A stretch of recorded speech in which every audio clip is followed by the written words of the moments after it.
الحمد لله رب العالمين والصلاة والسلام على نبينا ورسولنا محمد وعلى آله وأصحابه وأزواجه وذرياته أجمعين ومن تبعهم بإحسان إلى يوم الدين.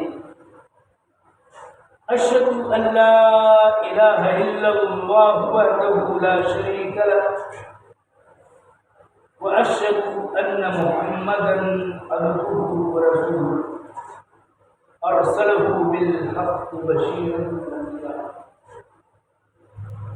أما بعد فإن الله تعالى يقول في كتابه: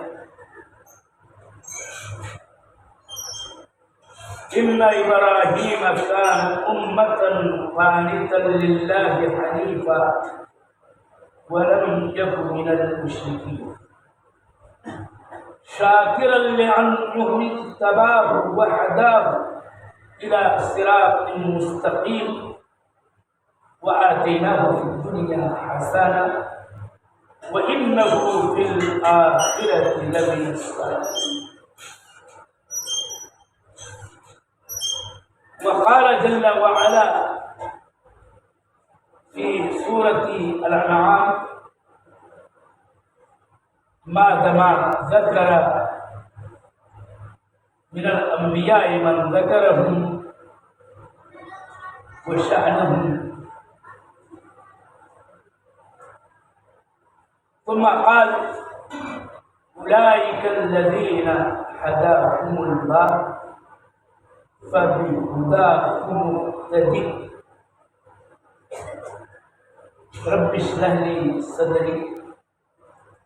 ويسر لي أمري واحلل عقدة من لساني يفقهوا قولي. سبحانك لا علم لنا إلا ما علمتنا إنك أنت العليم الحكيم.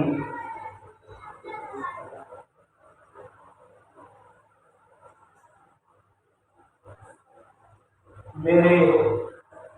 دینی بھائیوں، ہمیں اور آپ کو چاہیے کہ ہم اللہ جل وعلا کی تکبیر و تحلیل، تسبیح و تحمید اور تقدیس و تمجید کی کلمات میرے زبان رکھیں. مشکل یہ ہے کہ وہ بات جو ہمارے دین میں اللہ تعالیٰ کی عبادت کے تعلق سے اور عبادت کی جامعیت کے تعلق سے جو ہمارے الفاظ ہیں، جو ہمارے کلمات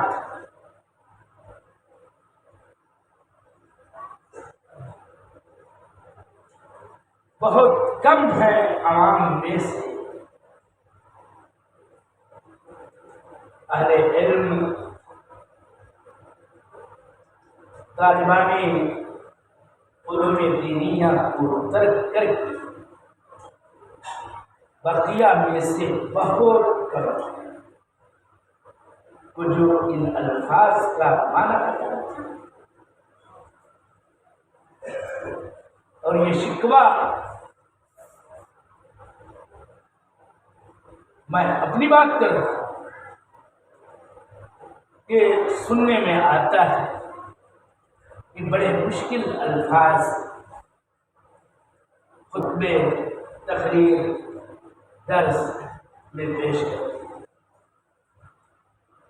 یہ بات یاد آ گئی اس پر کہ میں نے کہا کہ ہم پر اور آپ پر لازم ہے کہ ہم اللہ تعالی کی تکبیر و تحلیل، تسبیح و تحمید اور تقدیس و تمجید کے کلمات ورد زباں رکھیں۔ کیا مطلب ہے اس کا؟ کیا کہنا چاہتا ہے بولنے والا؟ اور اس کی شان میں نے ایک جملہ استعمال کیا کہ اللہ تعالیٰ کی عبادت کے تعلق سے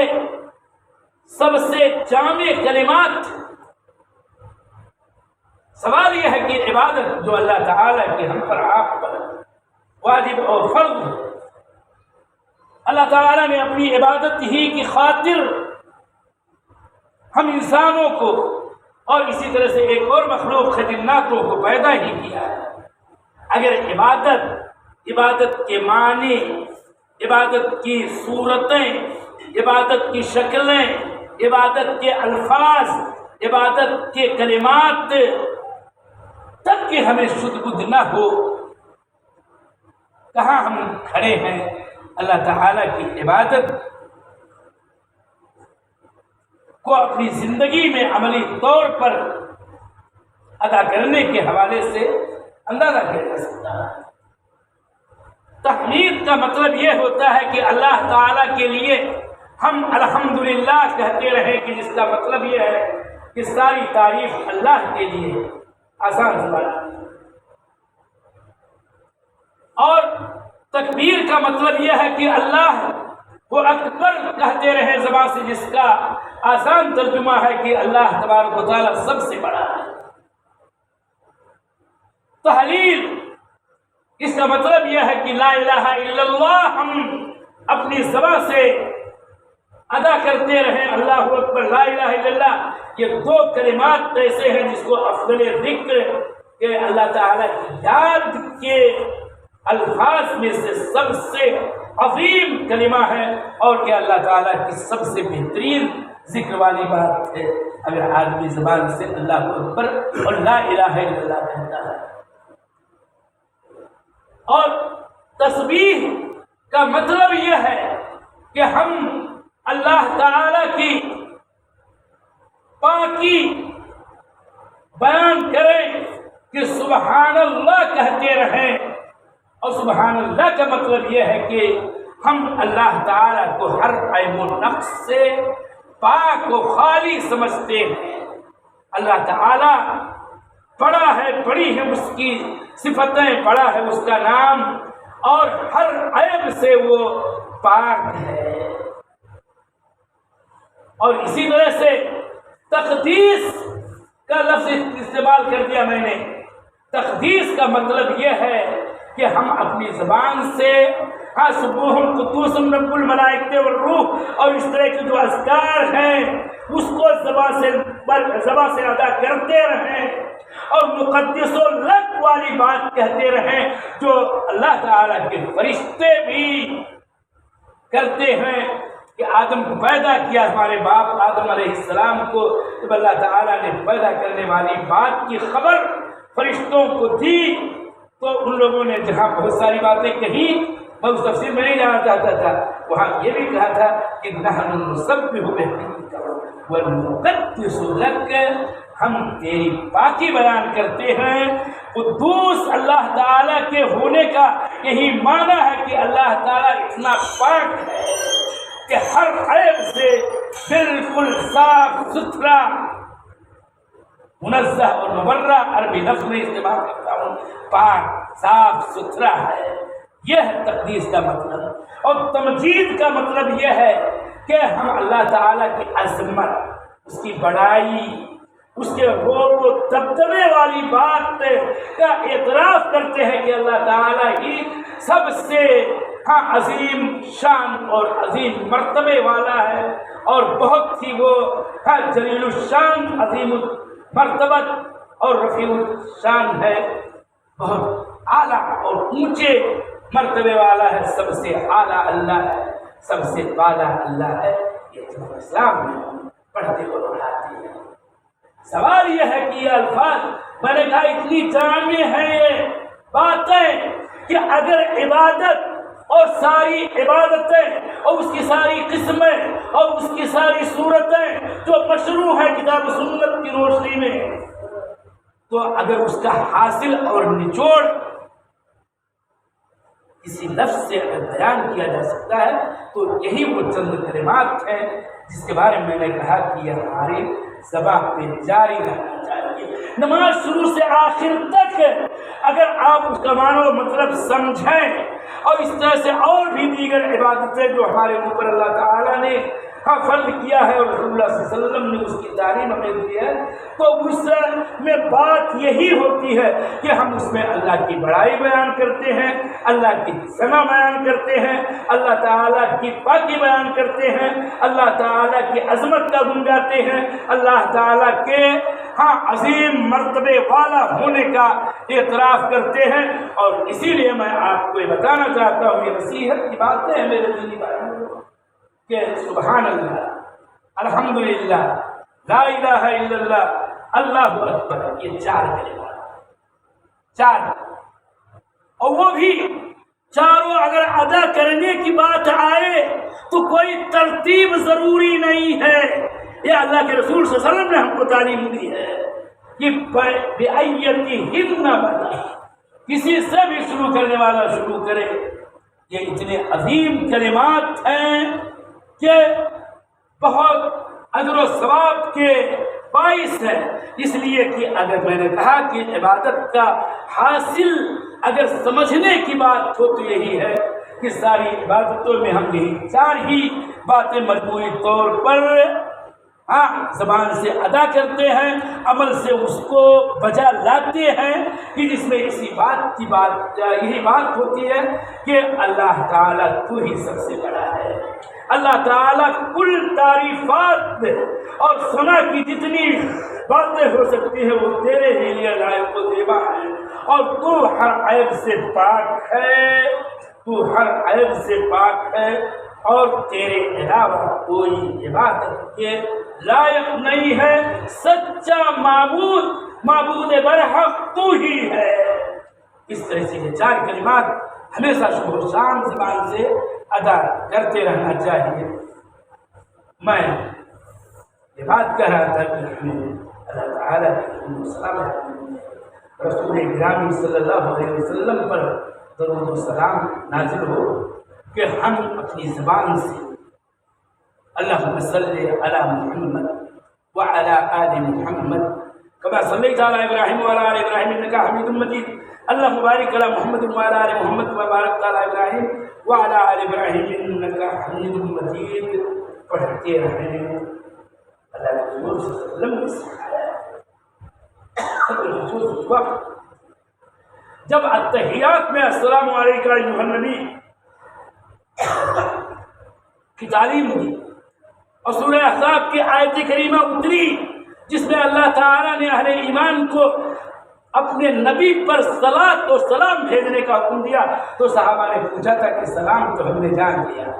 کہ کیسے کہیں السلام علیکم یا ایھا النبی، لیکن سلام کیسے آپ صلاۃ کیسے آپ پر بھیجیں جس کا ترجمہ درود کے طور پر کیا جاتا ہے؟ تو اللہ کے نبی صلی اللہ علیہ وسلم نے یہی درود کے کلمات جو انہوں نے ابھی ادا کیے ہیں زبان سے وہی درود سکھایا تھا۔ سیکھیں ہم اور بکثرت اس کا ورد رکھیں، خصوصاً جمعے کی رات جو گزری ہے اور جمعہ کی رات۔ صلاۃ کا بھی اپنا معنی جس کو ہم اہل ایمان اہل اسلام کو اللہ تعالیٰ پر ایمان رکھنے والوں اور اپنے رسول صلی اللہ علیہ وسلم پر ایمان رکھنے والوں کو جاننا چاہیے اور اس کو عمل بنانا چاہیے۔ میں خطبے کے بقیہ حصے نصیحت کے چند جملے آپ کو اور خود اپنی ذات کو سنا دینا چاہتا ہوں۔ فذکر بالقرآن نحن اعلم بما یقولون۔ اللہ تعالیٰ کہتا ہے کہ ہم تو جانتے ہیں جو یہ لوگ کہتے رہتے ہیں، بکتے رہتے ہیں، بولتے رہتے ہیں، اے میرے پیغمبر یہ کفار ہیں، مشرکین ہیں، یہ تیری قوم کے لوگ ہیں جس میں میں نے تم کو رسول و نبی بنا کر کے بھیجا ہے ان کی ہدایت و رہنمائی کے لیے، یہ کیا کیا کہتے ہیں میں جانتا نحن اعلم بما یقولون وما انت علیہم بجبار، اور اے میرے پیغمبر، اے میرے نبی، خطاب ہے نبی صلی اللہ علیہ وسلم کو کہ تو ان پر جبار نہیں ہے، جبر کرنے والا، مجبور کر دینے والا، کہ زبردستی لاٹھی کے بل اور تیر و تلوار کے بل تم ان کو ایمان قبول کرنے پر اور دین اسلام اور اس کی ساری شریعتوں پر عمل کرنے کے حوالے سے تو ان پر جبر کرنے والا نہیں ہے۔ ہاں کام کیا تیرا ہے؟ یہ آیت کریمہ جو جمعہ اکثر پڑھی جاتی ہے، اگر اس میں پوری پڑھی جائے، اور یہ آخری آیت ہے جو میں آپ کو سنا رہا ہوں کہ کام کیا ہے تیرا اے میرے پیغمبر، اللہ کے نبی صلی اللہ علیہ وسلم کی کو خطاب ہے کہ فذکر بالقرآن من یخاف، تو قرآن کی ذریعہ، قرآن سے تو یاد دلاتا رہ، یاد دلاتا رہ تو قرآن سے من یخاف وعید، انہیں جو تیری وعید سے ڈرتے ہیں۔ علماء ان کی اپنی ذمہ داریاں ہیں، ان کی بھی یہی ذمہ داری ہے کہ وہ لوگوں کو نصیحت کی باتیں بتاتے اور اس کو یاد دلاتے رہیں، وہ بس۔ اور یہ نصیحت کی باتیں انہی کے لیے ہیں جو اللہ تعالیٰ کی وعید سے، اس کی دھمکی سے، اس کے پکڑ سے، اس کے مواخذے سے اور اس کے عقاب سے، یہ ساری باتیں اس کی سزا سے، اس کے نار سے جو اس نے کفار و مشرکین اور عصات نافرمانوں کے لیے تیار کر رکھا ہے، اس سے جو ڈرنے والے ہوتے ہیں انہی کو ہی تو اصل تذکیر کی بات آیا دیتے ہیں۔ میرے دینی بھائیوں، ہم نے قربانی کیا ہے، اپنے چند دن گزرے، عید ہم نے منائی ہے، چند روز اس کو بیتے ہیں، عید سے اور عید کے دن اور اس کے بعد کے مشروع برائے قربانی دنوں میں قربانی کرنے سے، عید منانے سے، قربانیاں کرنے سے ملا۔ یہ ایسا سوال ہے جو مجھے آپ سے نہیں اور آپ کو مجھ سے نہیں،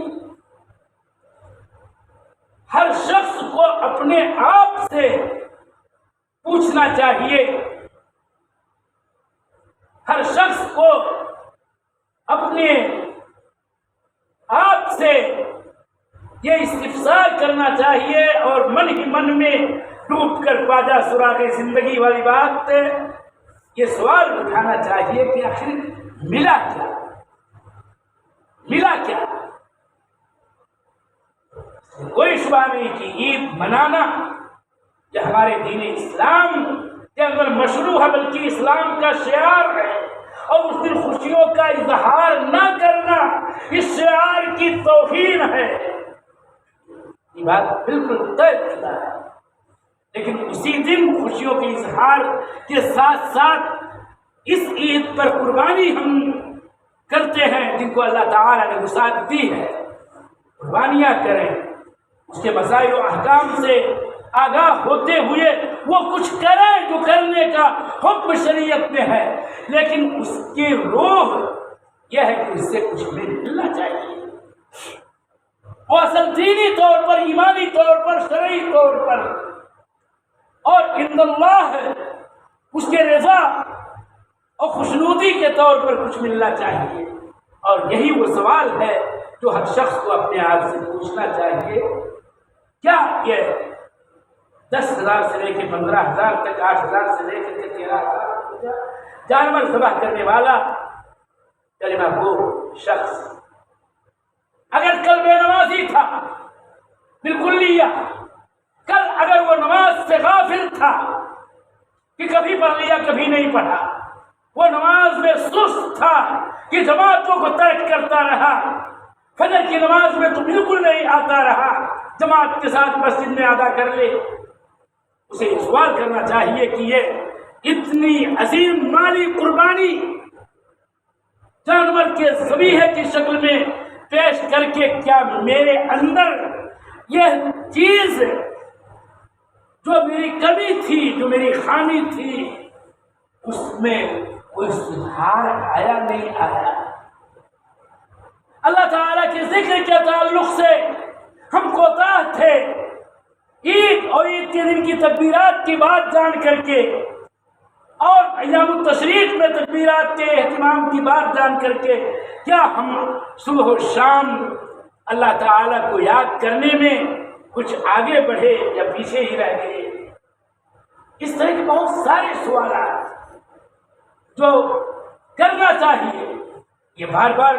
جملہ ہر خطیب کہتا ہے، چاہے وہ خطیب عید ہو یا خطیب جمعہ ہو،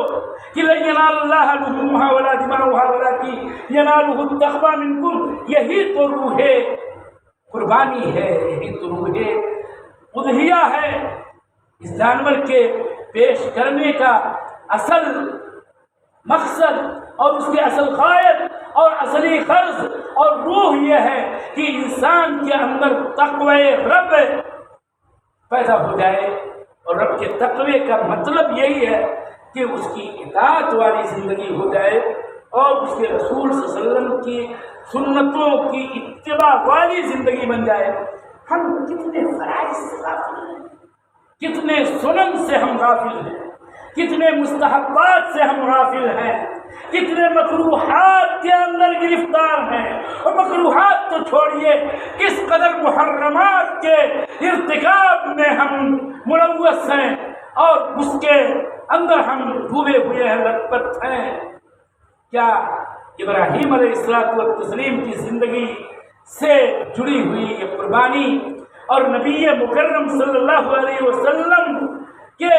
سنت اور آپ کے ہدی و سیرت کے اعتبار سے جو ہمارے لیے بہترین اسوہ اور نمونہ ہے، یہ چیز تھی کہ ہم ایک موحد مومن مسلمان بندہ ہونے کے ناطے سے اپنے نبی کی سنت اور اس کے اسوہ پر، اس کے طریق پر عمل کرتے ہوئے قربانیاں کریں۔ کیا وہ روح جو ابراہیم کی زندگی اور ان کی سیرت میں ہے، اور اس سے بڑھ کر کے خود ہمارے نبی خاتم النبیین رحمۃ للعالمین صلی اللہ علیہ وسلم کی جو پوری زندگی ہمارے لیے اسوہ حسنہ ہے، ان کی زندگیوں کا عکس اور ان کے زندگیوں کا نقش کچھ ہماری زندگی میں آیا یا نہیں آیا؟ اس کے لیے ضروری ہے کہ اے مسلمانوں، تم قرآن پڑھو، وہ قرآن جس میں اللہ تعالیٰ نے انبیاء کے تذکرے کیے ہیں، قوموں کے تذکرے کیے ہیں، اور انبیاء میں سے سب سے زیادہ ذکر میں آپ کو ایمانداری کے ساتھ، اپنے کانفیڈنس کے ساتھ بتاتا ہوں کہ سارے انبیاء جن کا نام ہے کتاب اللہ کے اندر، موسیٰ علیہ السلام والتسلیم اور ان کی قوم اور ان کے آبا فرعون اور آل فرعون وغیرہ کا ذکر سب سے زیادہ آیا ہے، حتیٰ کہ نمبر کے اعتبار سے کہ موسیٰ علیہ السلام ان کا نام نامی اس میں گرامی سب سے زیادہ آیا ہے، اور اس کے بعد سب سے زیادہ تذکرہ نام کے ساتھ، سب سے زیادہ بار نام کے ساتھ ذکر اگر کسی کا آیا ہے تو وہ ابراہیم خلیل اللہ علیہ الصلوۃ والتسلیم کا ذکر آیا ہے۔ ان کی سیرت کے لیے قرآن عظیم ایک سب سے اہم ترین مصدر ہے، جس میں ان کی پوری شخصیت ایک دم واضح طور پر نظر آ جائے گی۔ خالی ترجمہ پڑھ لیں کہ ابراہیم کیا تھی ان کی اصل شخصیت، کیا تھے ان کے کارنامے، کس طرح سے تھے ان کی زندگی، اور کیا تھا ان کا مقصد زندگی۔ ان صلاتی و نسکی و محیایا و مماتی للہ رب العالمین۔ انی وجہت وجہی للذی فطر السماوات والارض، اور اس طرح کی بہت ساری بات. ان ابراہیم کان امۃ قانتا للہ حنیفا ولم یک من المشرکین. میں تفصیل میں نہیں جانا چاہتا، اسی لیے میں نے خالی انعام کی آیت کا ٹکڑا پڑھا تھا. میرے دینی بھائیوں، سورہ یہی جملہ میں ادا کر کے گفتگو ختم کر رہا ہوں کہ سورہ انعام میں اللہ تعالیٰ نے ایک ہی جگہ تسلسل کے ساتھ، ایک ہی مقام پر تسلسل کے ساتھ وَتِلْكَ حُجَّتُنَا آتَيْنَاهَا ابراہیم سے وہ آیت شروع ہوتی ہے. 18 نبیوں کا ذکر کیا ہے ایک ساتھ. 18 نبیوں کا نام اللہ تعالیٰ نے اس اپنے کلام پاک کے اندر لیا ہے، اور ان کی شان، ان کی حالت، ان کے متعلق بہت ساری باتیں بھی آئی ہیں. آپ پڑھیے. آخر میں اللہ تعالیٰ نے آیت کا ایک حصہ میں نے خالی پیش کیا کہ اولئک الذین ھداھم اللہ. یہ انبیاء ابراہیم اور نوح سے لے کر کے عیسیٰ تک جن کا نام ان آیتوں میں ہے، وہ لوگ جن کو اللہ تعالیٰ نے دین کی اللہ تعالیٰ نے توفیق ارزانی عطا کی ان کو.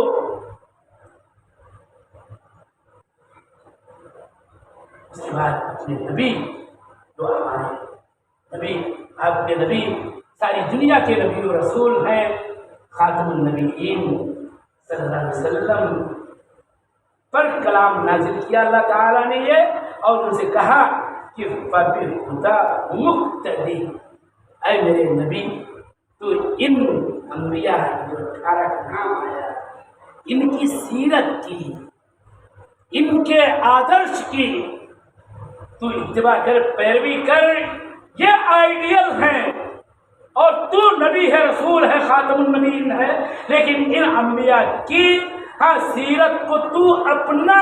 فَبِالْهُدَىٰ مُقْتَدِي. کیا اگر ہمارے نبی اسوہ ابراہیم کی اتباع کے مامور ہے کہ اللہ تعالیٰ نے ان کو حکم دیا ہے، ہم بدرد اولا نبی خاتم کی امت کے فرد ہونے کی حیثیت سے بجا طور پر اس بات کے مستحق ہیں، اور اس خطاب کے ہم مخاطب ہیں، اور اس امر کے ہم مامور ہیں، اور اس حکم الہی کے ہم پابند ہیں کہ ہم ان تمام انبیاء بالخصوص ابراہیم علیہ الصلوۃ والتسلیم کا نام لے رہا ہوں اس قربانی کے حوالے سے کہ ان کی سیرت کی ہمیں اتباع کرنی چاہیے.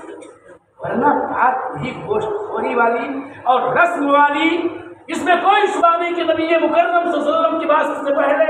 سب کچھ ہو رہا تھا. اسی ذوالحج کے مہینے میں اللہ کے گھر کا حج بھی ہو رہا تھا، قربانیاں بھی اپنے طور پر وہ کر ہی رہے تھے، اور قربانیوں کے سلسلے میں یہاں تک باطل طریقہ اپنا رکھا تھا کہ ساری قربانیوں کا گوشت لا کر کے بیت اللہ کے پاس ڈھیر لگا دیتے تھے. سوچتے تھے جب اللہ کے نام سے تو اللہ جانے اور اللہ کو یہ پہنچے گا والی بات. اسی پر تو سورہ حج کی آیت تھی کہ نہیں ینال اللہ ولکن ینالہ التقویٰ. میرے دینی بھائیوں، رسم بنتی جا رہی ہے. اگر بے نمازی قربانی کر رہا ہے تو قسم رب کعبہ کی یہ صرف رسم ہے کہ شاید یہ تیوہار برائے تیوہار ہے کہ تاکہ ہمارے بچے کسی دوسرے کے طرف سے آنے والے گوشت کے منتظر نہ رہے. اس لیے میں نماز تو نہیں پڑھوں گا، میں مسجدوں کا رخ نہیں کروں گا، میں فرائض کی پابندی صحیح معنوں میں نہیں کروں گا، میں نواہی و محرمات سے اجتناب صحیح معنوں میں نہیں کروں گا، لیکن فلاحی کی طرح سے اور فلاحی کی طرح سے فلاحی کی طرح سے سب کی طرح سے قربانی میں بھی کروں گا، چاہے جیسے تیسے میں قربانی کروں گا. اس کا نام ہی تو ہے یہ تقویٰ. ورنہ تقویٰ کون سا تقویٰ ہے کہ جس میں ترک صلاۃ شامل ہو، جس میں ترک صلاۃ شامل ہو. اس لیے میں اپنے اس خطبے کا رویہ، میں اپنے دینی بھائیوں کو، عقیداری مسلمانوں کو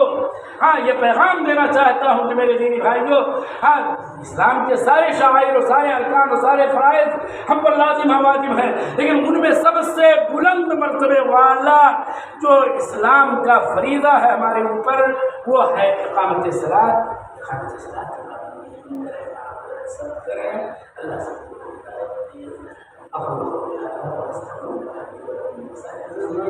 فاستغفروه من ذنب انه هو الغفور الرحيم. ان اللہ وملائکتہ یصلون علی النبی صلوا علیہ وسلموا تسلیما اللهم صل علی محمد وعلى آل محمد كما صليت على ابراہیم وعلى آل ابراہیم انك حميد مجيد اللهم بارك على محمد وعلى آل محمد كما باركت على ابراہیم وعلى آل ابراہیم انك حميد مجيد اللهم اعز الاسلام والمسلمين واذل الشرك والمشركين اللهم تقبل هذا الدين ربنا آتنا في الدنيا حسنة وفي الآخرة حسنة وقنا عذاب النار اللهم اسقنا اللهم اسقنا اللهم اسقنا اللهم اسقنا اللهم اسقنا اللهم اغثنا اللهم اغثنا اللهم اغثنا اللهم اغثنا غيثا مغيثا مريا مريعا نافعا غير ضار عاجلا غير اللهم انزل علينا الغيث ولا تجعلنا من القانتين اللهم اسقي عبادك وبهائمك وانشر رحمتك واحي بلدك الميت اللہ تعالیٰ تو ہم پر بارش اللہ تعالیٰ تو ہم پر بارش اتار دے ہم محتاج ہیں بار الہ تو ہم پر بارش نازل فرما اور اے اللہ تعالیٰ تو اپنے بندوں اور اپنے بہائیوں کو اور اس طرح سے مردہ زمینوں کو کھیتیوں کو تو سیراب کر دے یا رب اللہم اسقنا اللہم اسقنا اللہم اسقنا اللہم انزل علینا الغیث ولا تجعلنا من القانتین اے اللہ تو ہم پر اپنی مدد بارش کی شکل میں اتار دے ہمیں تو ناامید نہ بنا اللہ تعالی ہم اس سے بھرپور امید رکھتے ہیں کہ تو ہماری دعاؤں کو سنے گا اور ہم پر بارش نازل کرے گا اللہ تعالیٰ تو نفع بخش بارش اتار دے عباد اللہ رحمکم اللہ ان اللہ یأمر بالعدل والإحسان وإیتاء ذی القربى وینہی عن الفحشاء والمنکر والبغی یعظکم لعلکم تذکرون ولذکر اللہ اکبر تکبیر کہیے